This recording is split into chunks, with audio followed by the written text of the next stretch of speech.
Welcome to future vision study centre Salem. இன்னைக்கு நம்ம என்ன பார்க்க போகிறோம் அப்படின்னா, யூஜி டெட் தேர்விற்காக தமிழ் பாடத்திலிருந்து அலகு 8 உரைநடை இலக்கியத்தில் புதினம் குறித்து பார்த்துட்ருக்கோம். இன்றைக்கு பார்க்கக்கூடிய தலைப்பு அப்படின்னு பார்க்க சொல்ல, புதின ஆசிரியர்கள் குறித்து கொடுத்துருக்காங்க. கிருத்திகா, ராஜம் கிருஷ்ணன், இந்திரா பார்த்தசாரதி, தர்மன், ஜெயமோகன், நீல பத்மநாபன், வைரமுத்து. இந்த புதின ஆசிரியர்கள் குறித்து தான் இன்றைக்கு நம்ம பார்க்க போகிறோம். முதலில் பார்க்கக்கூடியவர் கிருத்திகா அவர்கள். இவர் கன்னியாகுமரி மாவட்டத்தில் நாகர்கோவில் அருகே உள்ள பூதப்பாண்டி அப்படின்ற ஊரில் பிறந்தவங்க. இவங்களுடைய இயற்பெயர் என்னன்னா மதுரம் பூதலிங்கம் என்பதுதான் இவருடைய இயற்பெயர். இவங்க தமிழகத்தில் குறிப்பிடத்தக்க ஒரு பெண் எழுத்தாளர்களாக இருக்காங்க. நம்மளுக்கு புதினத்தில் கொடுக்கக்கூடிய பெண் எழுத்தாளர்களில் மிகவும் முக்கியமானவங்க கிருத்திகா அவர்கள். அவங்களுடைய இயற்பெயர் என்னன்னா மதுரம் பூதலிங்கம் என்பது. இவர் தமிழிலும் ஆங்கிலத்திலும் பல நூல்களை எழுதியவர். அதாவது தமிழில் மட்டுமல்லாது ஆங்கிலத்திலும் தனது பங்களிப்பை இவங்க கொடுத்திருக்காங்க. வாசவேஸ்வரம் அப்படின்ற புதினம் மூலம் தமிழ் நாவல் உலகில் அழுத்தமான தடத்தை பதித்தவர். இவருடைய வாசவேஸ்வரம் அப்படின்ற ஒரு புதினம் மூலம்தான் நம்மளுடைய புதின உலகில் தன்னுடைய அடையாளத்தை வெளிப்படுத்தியிருக்காங்க. தமிழில் கிருத்திகா என்ற புனைப்பெயரிலும் ஆங்கிலத்தில் மதுரம் பூதலிங்கம் என்ற பெயரிலும் எழுதினார். அதாவது தமிழ் இலக்கியங்களை பொறுத்தவரை கிருத்திகா என்ற புனைப்பெயரை பயன்படுத்துகிறாங்க. ஆங்கில இலக்கியங்களில் தன்னுடைய இயற்பெயரிலே படைப்புகளை வழங்குறாங்க. இவங்க இந்திய கோயில்கள், கலைகள் போன்றவை குறித்து கலைமகளில் பல கட்டுரைகள் எழுதி வந்தார். அதாவது வெறும் புதின இலக்கியங்கள் மட்டுமல்லாது கட்டுரைகளிலும் தன்னுடைய அடையாளத்தை கொடுத்துருக்காங்க. எந்த இதழில் எழுதுறாங்க அப்படின்னா கலைமகள் அப்படின்ற இதழில் எழுதுறாங்க. எதை பற்றி அப்படின்னா நம்மளுடைய இந்திய கோயில்கள், கலைகளை குறித்து கட்டுரைகள் எழுதுறாங்க.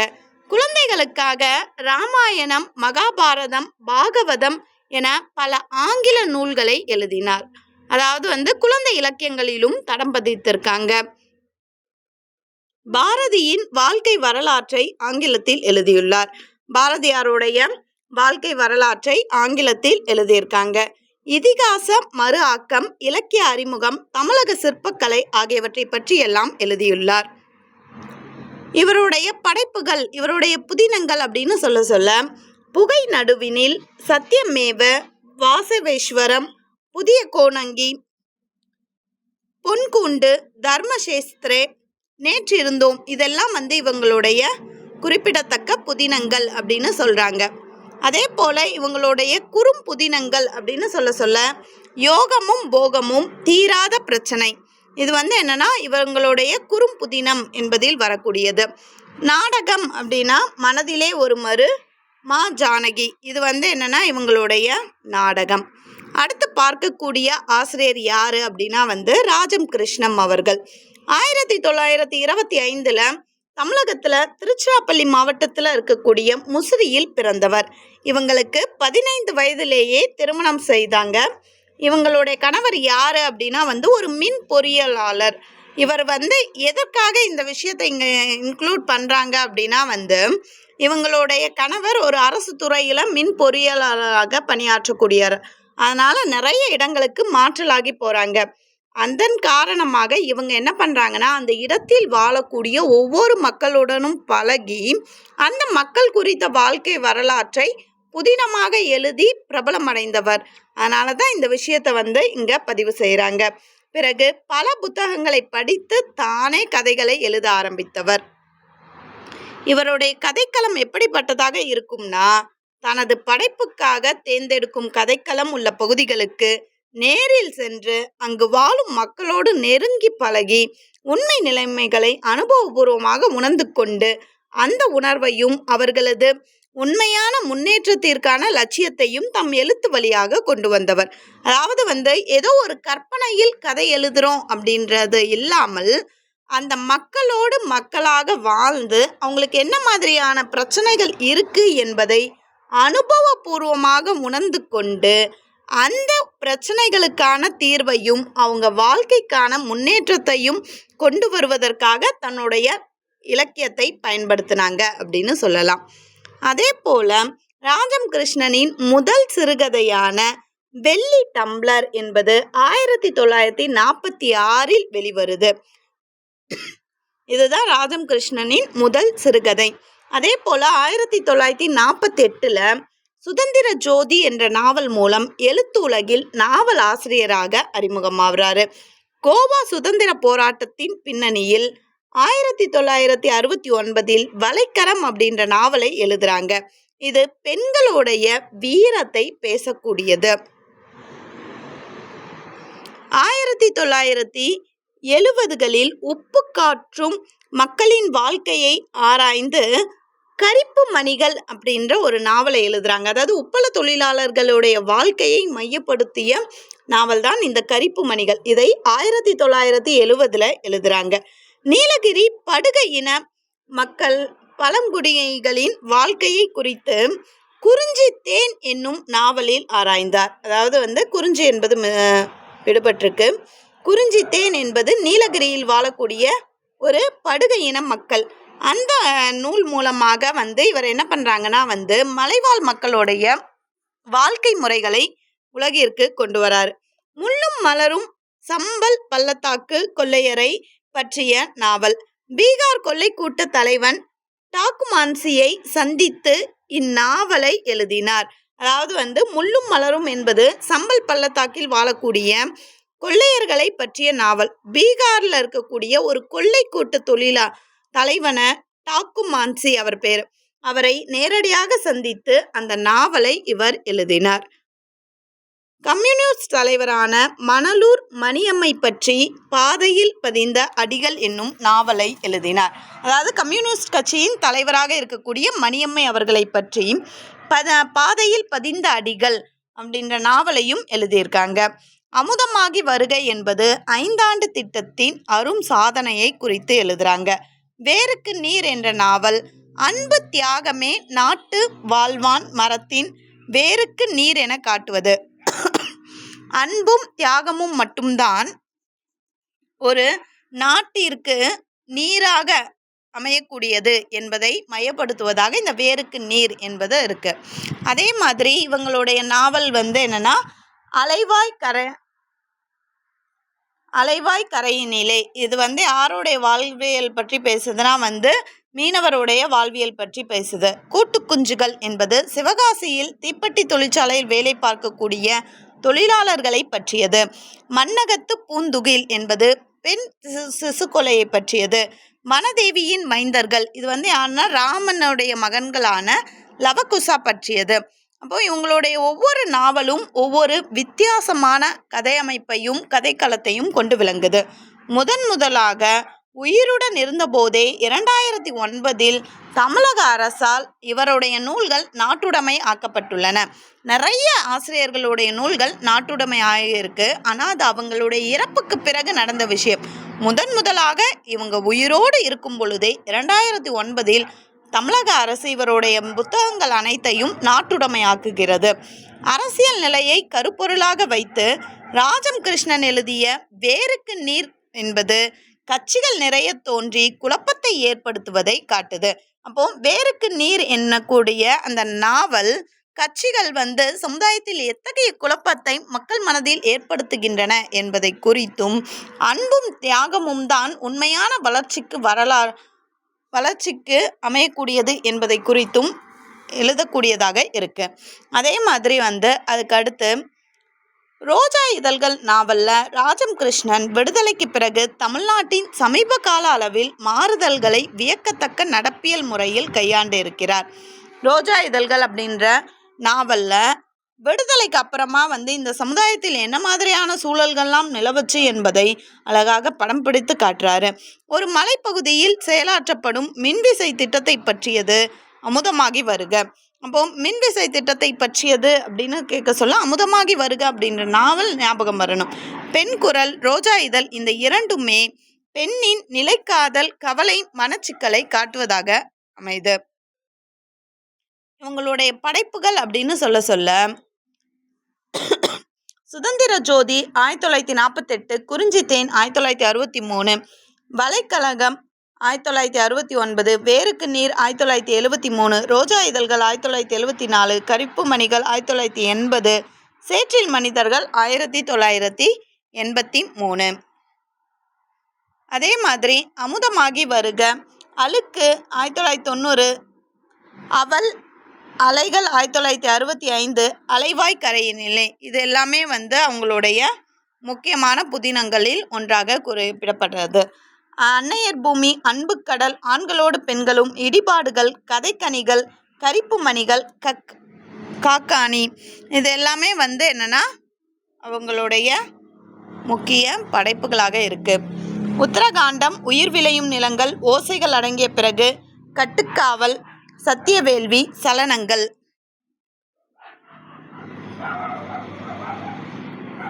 தங்கமுல், தோட்டக்காரி, நிழற்கோலம், பவித்ரா, கோடுகளும் கோலங்களும், கோபுர பொம்மைகள்.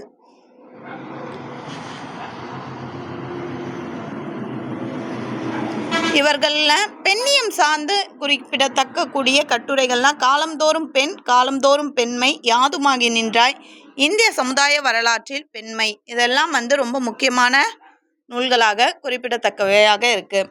அதே மாதிரி இவங்க பெற்ற விருதுகள் அப்படின்னு சொல்ல 1950 நியூயார்க் ஹெரால்ட் ட்ரைபியூன் அப்படின்ற ஒரு சர்வதேச விருது கிடைச்சிருக்கு. 1953 கலைமகள் விருது, 1973 சாகித்ய அகாடமி விருது கிடைச்சிருக்கு. எந்த நூலுக்குன்னா வேருக்கு நீர் என்ற புதினத்திற்காக. 1975 சோவியத் லாண்ட் நேரு விருது கிடைச்சிருக்கு. 1991 திருவிக்கா விருது கிடைச்சிருக்கு. அதற்கு அடுத்து பார்க்கக்கூடிய புதின ஆசிரியர் யாரு அப்படின்னா இந்திரா பார்த்தசாரதி அவர்கள். இந்திரா பார்த்தசாரதி அவர்கள் ஜூலை 10, 1930 பிறந்தவர். இவர் தமிழ்நாட்டில் இருக்கக்கூடிய கும்பகோணத்தில் பிறந்த ஒரு சிறந்த எழுத்தாளர் அப்படின்னு சொல்றாங்க.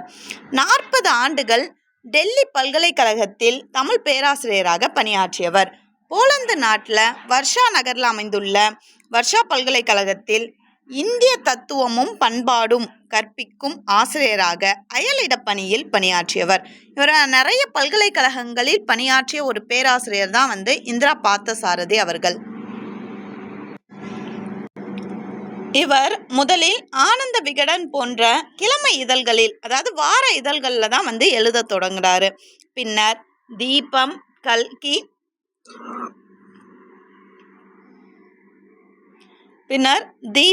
கல்கி, கனையாளி ஆகிய இதழ்களெல்லாம் எழுதி வந்தார். மழை நாடகம் இவர் படைத்த முதல் நாடகமாகும். அதாவது நாடக உலகிலும் தன்னுடைய அடையாளத்தை இவர் வெளிப்படுத்தியிருக்காங்க. மழை என்பது இவர் படைத்த முதல் நாடகம் அப்படின்னு சொல்றாங்க. நிலம் என்னும் நல்லாள் என்னும் தலைப்பில் நாவலாக எழுதி பின்னர் நண்பர் ஒருவர் நாடகமாக எழுத சொன்னதால் நாடகமாக எழுதினார். அதாவது நிலம் என்னும் நல்லாள் என்பது முதலில் நாவலாகத்தான் வெளிவருகிறது. பிறகு நண்பர் ஒருவர் இதை நாடகமாக வெளிவந்தால் நல்லா இருக்கும்னு சொன்னதுனால அதை நாடகமாக அப்படியே மாற்றியிருக்காரு. பிற்காலத்தில் இவர் எழுதிய நந்தன் கதை, ராமானுஜர், அவுரங்கசீப் என்னும் நாடகங்களும் இயேசுவின் தோழர்கள் போன்ற படைப்புகளும் நல்ல வரவேற்பை பெற்றது. மக்கள் மத்தியில் இவருக்கு பேர் வாங்கி கொடுத்தது நந்தன் கதை, ராமானுஜர், அவுரங்கசீப் போன்ற நாடகங்கள். அதே போல இயேசுவின் தோழர்கள் போன்ற படைப்புகளும் நல்ல வரவேற்பை பெற்று தந்ததாக இருக்கு. இந்திரா பார்த்தசாரதி படைப்புகளில் பெரும்பாலும் நடுத்தர வர்க்க மக்களின் மனக்குழப்பங்கள், உறவு பிறழ்ச்சிகள் முதலானவை நாடகங்களின் முக்கிய கருத்தாக இடம்பெறுது. இவருடைய படைப்புகளில் மக்களுடைய மனக்குழப்பங்களும் உறவு பிறழ்ச்சிகளும் தான் மையமாக அமையுது. உள்மன உறுத்தல்கள், தன்முனைப்பு போராட்டம், தலைகளிலிருந்து விடுபட விரும்பும் விடுதலை மனநிலை, இதெல்லாம் இவருடைய நாடகங்கள்லேயும் வெளிப்படுது. அப்போது மனதில் உளவியல் ரீதியாக இருக்கக்கூடிய பிரச்சனைகள், தன்முனைப்பு போராட்டம், தலைகளிலிருந்து கட்டுப்பாடுகளிலிருந்து இடம்பெறக்கூடிய விடுதலை, இதுவும் இவருடைய நாடகத்தின் மையம் அப்படின்னு சொல்லலாம். அதே போல் விரக்தி, தற்கொலை, மரணம், தனிமை, தோல்வி, நோய், துன்பம், மன உளைச்சல், இந்த கூறுகள் எல்லாம் இவற்றில் மிகுதியாக வெளிப்படுது. நிகழ்ச்சிகளுக்கு பின்னால் ஓடும் உளவியல் அசைவுகளை இவங்க நாடகங்கள் சித்தரிக்கிறது. இவர் எழுத்துக்களில் பொதுவாக காணப்படும் பண்பு என்னன்னா நிறைவின்மை காணப்படுது. இவங்க நிறைய பிரச்சனைகள், உளவியல் சார்ந்த பிரச்சனைகளை பற்றி நிறைய பேசியிருக்காங்க. ஒவ்வொரு நாடகத்திலையும் என்ன விதமான விஷயங்களை பேசியிருக்காங்க அப்படின்னு பார்க்க சொல்ல, பசி நாடகத்தில் தற்கொலை, மலை நாடகத்தில் பொருந்தாத காதல், மரணம், விரக்தி, கால எந்திரம் அந்த நாடகத்தில் புற்றுநோயும் தற்கொலை முயற்சி, தோல்வி, இந்த மாதிரியான விஷயங்கள். நந்தன் கதையில் அடிமைத்தனம், ஜாதி அழிக்க முடியாது என்ற விரக்தி, இதெல்லாம் வெளிப்பட்டிருக்கு. அதே மாதிரி கோவில் நாடகத்தில் அறியாமை, ஏமாற்று, போர்வை போத்திய உடல்கள்ன்ற நாடகத்தில் விபச்சாரம், பெண்ணடிமை, மரணம், அவுரங்கசீப் நாடகத்தில் கதை தலைவனுடைய தனிமை என்று திறனாய்வாளர்கள் இவங்களுடைய நாடகத்தில் என்ன மாதிரியான கூறுகள் இருக்குது அப்படின்றத எடுத்து காட்டுறாங்க.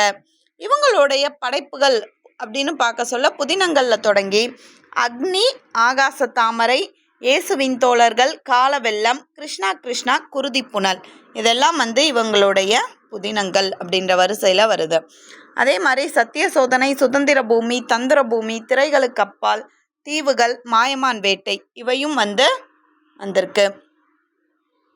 வெந்து தணிந்த காடுகள், வேதபுரத்து வியாபாரிகள், வேர்பற்று, ஹெலிகாப்டர்கள் கீழே இறங்கிவிட்டன, இவையெல்லாம் அவருடைய குறிப்பிடத்தக்க புதினங்களாக இருக்கு.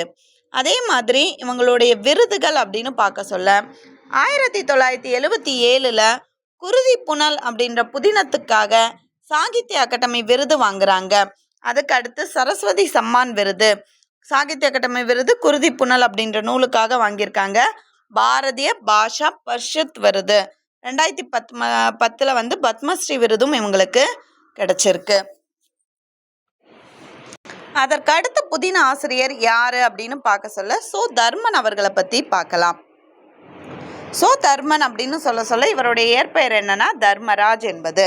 இவர் 1953 ஆகஸ்ட் 8 தூத்துக்குடி மாவட்டத்தில் இருக்கக்கூடிய கோவில்பட்டி அருகே பிறந்தார். இவங்களை இன்னும் ரொம்ப தெளிவாக அடையாளப்படுத்த சொல்ல என்ன சொல்கிறாங்கன்னா, எழுத்தாளர் பூமணி இருக்காங்க இல்லையா, அவங்களுடைய மருமகன் அப்படின்னும் சொல்கிறாங்க. இவர் கண்மாயின் ஈரம் கொண்ட எழுத்துக்காரர் என தமிழ் இந்து பத்திரிகையால் புகழப்பெற்றவர். அதாவது கண்மாயின் ஈரம் கொண்ட எழுத்துக்காரர் அப்படின்னா யாருன்னா சோ தர்மன் அவர்கள். யார் இவர் அப்படி சொன்னாங்க அப்படின்னா தமிழ் இந்து பத்திரிகை கரிசல் மண் சார்ந்த வேளாண் மக்களின் வாழ்க்கையை பதிவு செய்யும் படைப்பாளர்களில் முக்கியமானவர். யாரை பற்றி இவருடைய எழுத்துக்கள் இருக்கு அப்படின்னா வேளாண் மக்களை பற்றி இவருடைய எழுத்துக்கள் இருக்கு. அதுவும் கரிசல் மண் சார்ந்த வேளாண் எழுத்துக்களை பற்றி இவருடைய படைப்புகள் இருக்கு. கி ராஜநாராயணன் அவர்களுடைய எழுத்துக்களால் ஈர்க்கப்பட்டு எழுத்தாளராக பரிணாமித்தவர்களில் ஒருவர் தான் இவர்.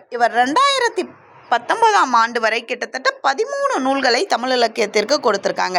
இப்போ கி ராஜநாராயணன் அவர்கள் சொல்ல அவரும் சிறந்த ஒரு புதின ஆசிரியர். அப்போது அவரை பார்த்து நிறைய பேர் எழுதிட தொடங்கினாங்க. அவர்களில் ரொம்ப முக்கியமான ஒருத்தர் தான் சோ தர்மன் அவர்கள். இவங்க கிட்டத்தட்ட இதுவரைக்கும் 2019 வரைக்குமே 13 நூல்களை எழுதியிருக்காங்க. இவங்களுடைய படைப்புகள் அப்படின்னு பார்க்க சொல்ல கூகை, இது தமிழ் வளர்ச்சிக்கான சிறந்த நூல்களுக்கு பரிசு பெற்ற ஒரு நூல். அதே மாதிரி இந்த புதினம் கூகை அப்படின்ற புதினம் ஆக்ஸ்போர்ட் பல்கலைக்கழகத்தால் ஆங்கிலத்திலும் மூங்கா என்னும் பெயரில் மலையாளத்திலும் மொழிபெயர்க்கப்பட்டிருக்கு. அதாவது மூங்கா என்ற பெயரில் மலையாளத்தில் மொழிபெயர்க்கப்பட்ட இவருடைய புதினம் என்னன்னா கூகை.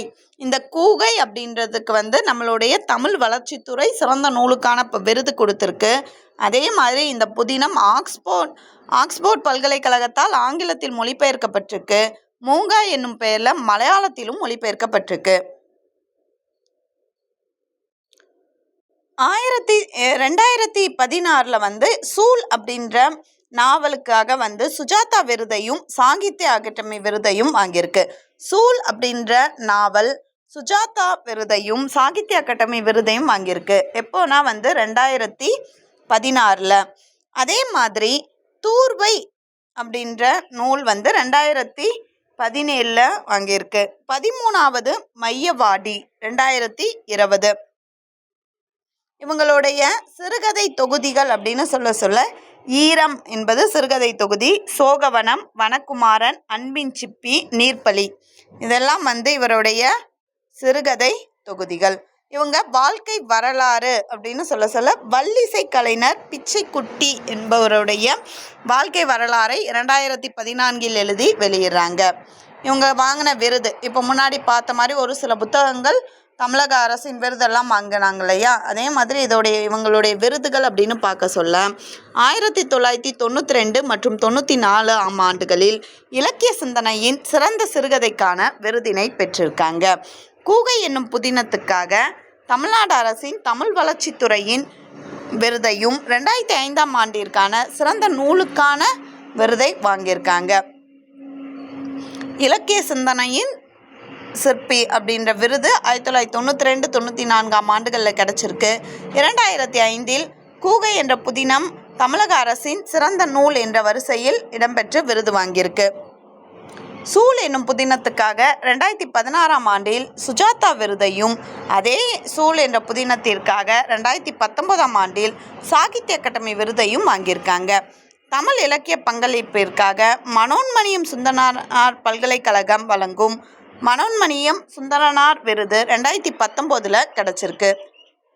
அதற்கு அடுத்து பார்க்கக்கூடிய சிறுகதை ஆசிரியர் யார் அப்படின்னா ஜெயமோகன் அவர்கள், புதின ஆசிரியர். ஜெயமோகன் 1962 ஏப்ரல் 22 மலையாள நாயர் குடும்பத்தில் பிறந்தவர்.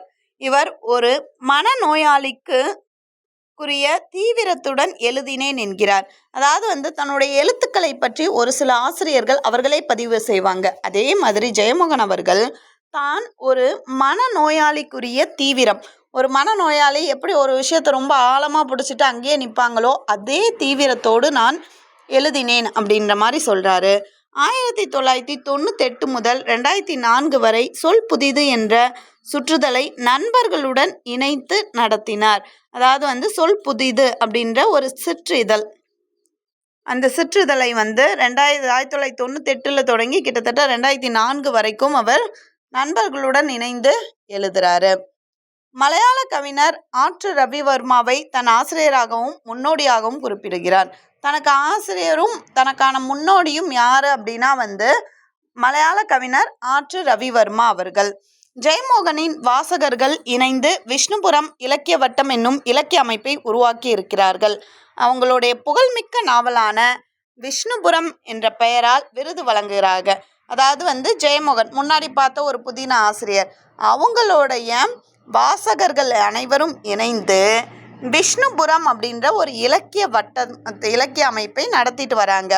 அந்த இலக்கிய அமைப்பின் காரணமாக விஷ்ணுபுரம்ன்ற பெயராலே விருது வழங்குறாங்க. அந்த விருது இவருக்கு கிடைச்சிருக்கு. இவரது புனைவுகளில் மனித மனதில் அசாதாரணமான ஆழங்களும் நுட்பங்களும் வெளிப்படும். இவர் தன்னை இந்திய தமிழ் மரபை நவீன காலகட்டத்தின் அரசிற்கு ஏற்ப மறுவரையறை செய்தவர் ஜெயமோகன் என அறியப்பட வேண்டும் என விரும்பினார். 2006 வெளிவந்த கஸ்தூரிமான் அப்படின்ற திரைப்படத்தில் திரைக்கதை எழுதினார். அதுதான் இவருடைய திரைப்பட உலகின் முதல் அனுபவம் அப்படின்னு சொல்கிறாங்க. அதாவது இவருடைய எழுத்தை பொறுத்த வரைக்கும் அந்த மனித மனத்தோடைய ஆழமும் நுட்பமும் தன்கால அரசியலுக்கு ஏற்ற மாதிரி இல்லை நவீன காலகட்டத்துக்கு ஏற்ற மாதிரி வெளிப்படணும். அதை பதிவு செய்தது ஜெயமோகன் அப்படின்னு இந்த தமிழ் உலகம் அறிய வேண்டும் அப்படின்னு விரும்பினவர். இவங்களுடைய புதினங்கள் அப்படின்னு சொல்ல ரப்பர், விஷ்ணுபுரம், பின்தொடரும் நிழலின் குரல், பனிமனிதன், இது என்னன்னா ஒரு சிறுவர் புதினம், கன்னியாகுமரி, கொற்றவை அப்படின்றதும் புது காப்பியம் அப்படின்னு சொல்கிறாங்க. காடு,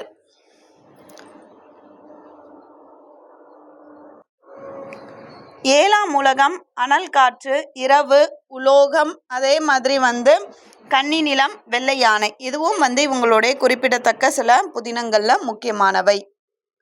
அந்த முகில், இந்த முகில், கதாநாயகி, குமரி துறைவி, உடையாள், இதுவும் சிறுவர் புதினம், வெள்ளி நிலம் சிறுவர் புதினம், 4வது கொலை.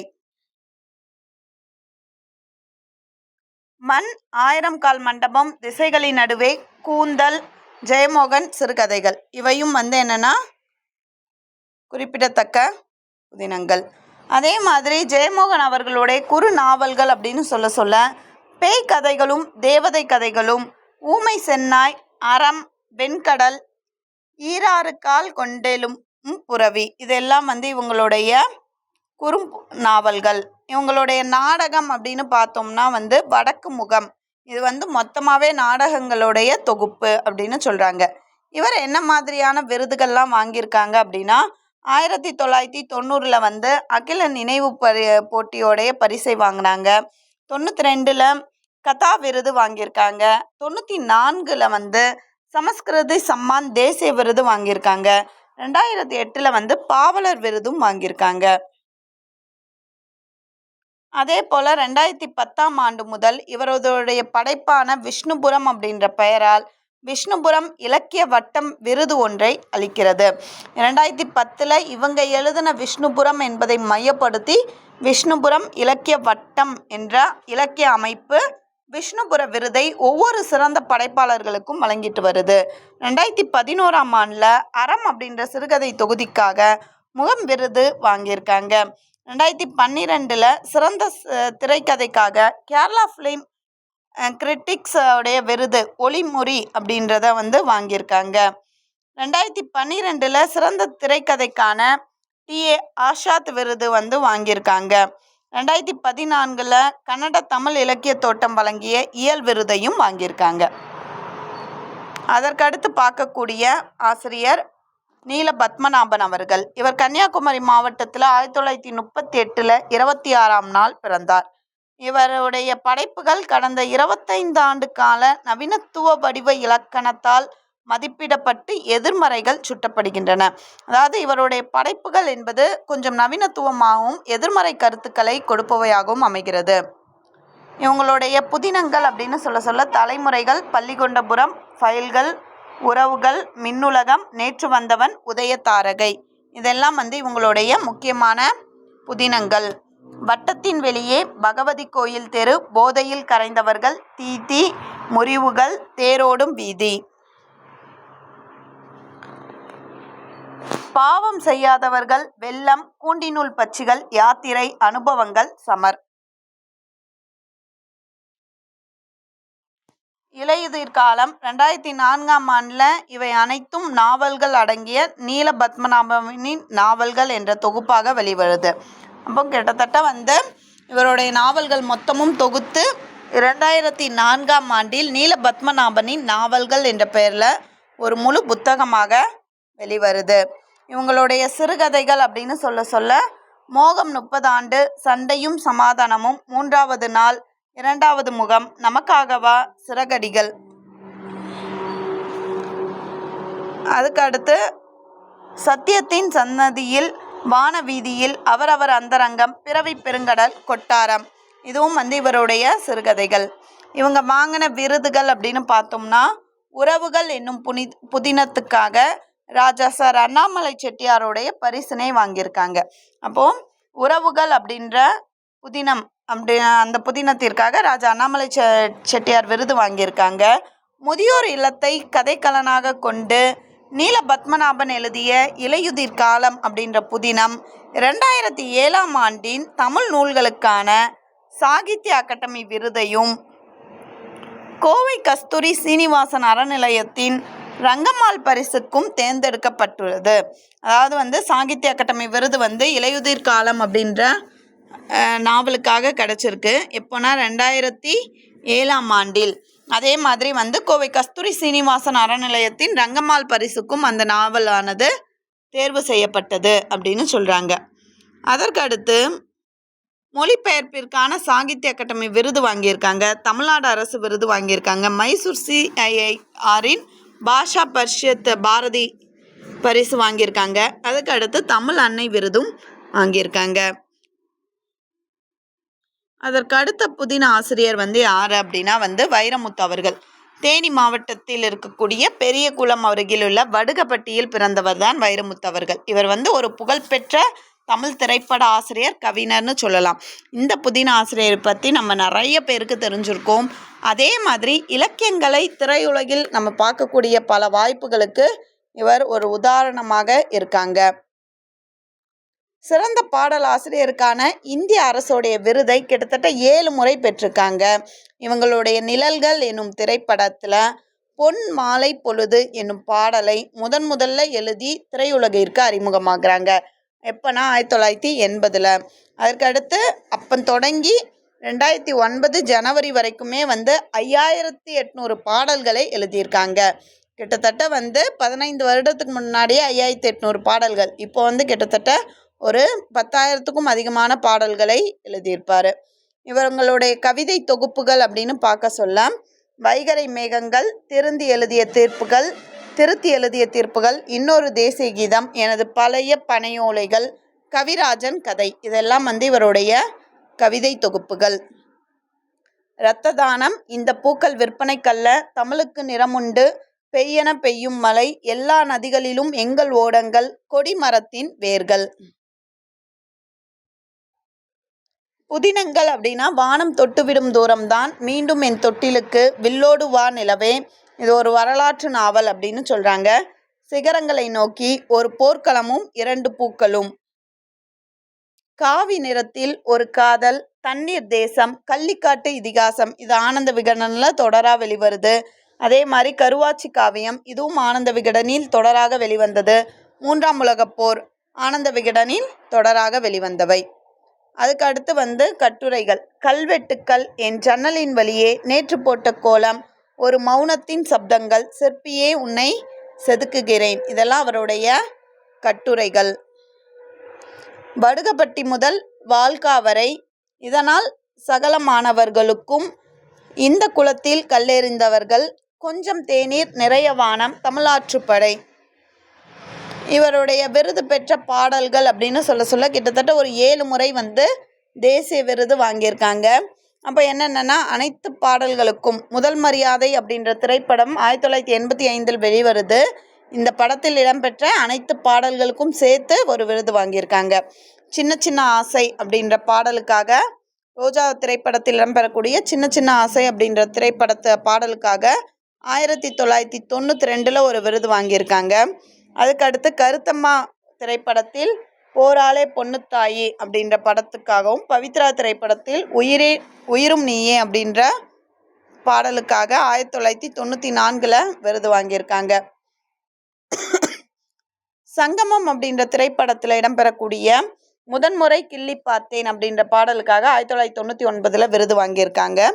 கன்னத்தில் முத்தமிட்டால் என்ற திரைப்படத்தில் நெஞ்சில் ஜில்ஜில் என்ற பாடலுக்கு 2002 விருது வாங்கியிருக்காங்க. தென்மேற்கு பருவக்காற்று அப்படின்ற திரைப்படத்தில் கள்ளிக்காட்டில் இறந்த தாயே என்ற பாடலுக்காக 2010 தேசிய விருது வாங்கியிருக்காங்க. அதே மாதிரி தர்மதுரை அப்படின்ற திரைப்படத்தில் எந்த பக்கம் காணும்போது வானம் ஒன்று அப்படின்ற பாடலுக்காக 2016 தேசிய விருது வாங்கியிருக்காங்க. அதேமாதிரி இவங்க பெற்ற மற்ற விருதுகள் அப்படின்னு பார்க்க சொல்ல கலை மாமணி விருது 1990 வாங்கியிருக்காங்க. சாகித்ய அகாடமி விருது 2003 கிடச்சிருக்கு. எதுக்காக அப்படின்னா கள்ளிக்காட்டு இதிகாசம் என்ற புதினத்திற்காக.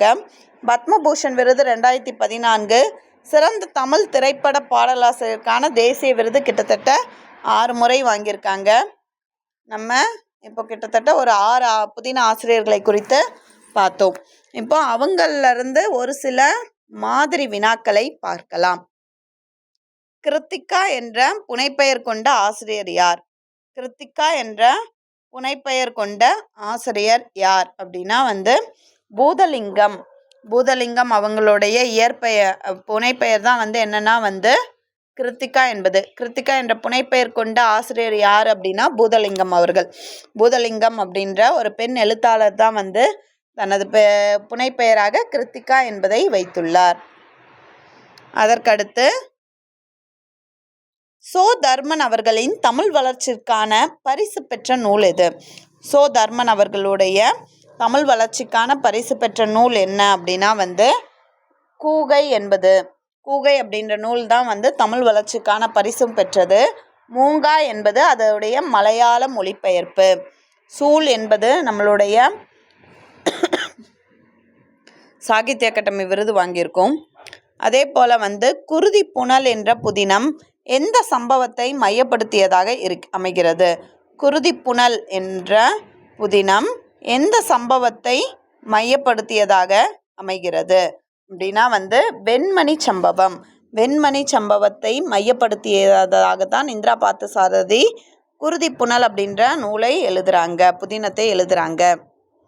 அதே மாதிரி ஜெயமோகன் அவர்களுக்கு சமஸ்கிருதி சம்மான் விருது எந்த ஆண்டு வழங்கப்பட்டது? ஜெயமோகன் அவர்களுக்கு சமஸ்கிருதி சம்மான் விருது எந்த ஆண்டு வழங்கப்பட்டதுன்னா 1994 வழங்கப்பட்டது. அதே போல் வைரமுத்து அவர்களுக்கு எந்த ஆண்டு பத்மபூஷன் விருது வழங்கப்பட்டிருக்கு அப்படின்னா 2014 ஆண்டு வழங்கப்பட்டது. இன்னைக்கு நம்ம பார்த்த புதின ஆசிரியர்கள் யார் யார் அப்படின்னா கிருத்திகா, ராஜம் கிருஷ்ணன், இந்திரா பார்த்தசாரதி, சோ தர்மன், ஜெயமோகன், நீல பத்மநாபன், வைரமுத்து. இவர்களை பற்றியெல்லாம் இன்றைக்கு நம்ம ரொம்ப விவரமாக பார்த்தோம். அதே மாதிரி நம்ம நெக்ஸ்ட் கிளாஸில் யாரை பற்றி பார்க்கலாம் அப்படின்னா மேலாண்மை பொன்னுசாமி, வாசந்தி தமிழவன், சாரு நிவேதிதா, சுப்ரபாரதி மணியன், தமிழ்ச்செல்வி, ஜோடி குரூஸ், பாமா வெங்கடேசன். இந்த புதின ஆசிரியர்கள் குறித்து பார்க்கலாம். நன்றி. தேங்க்யூ.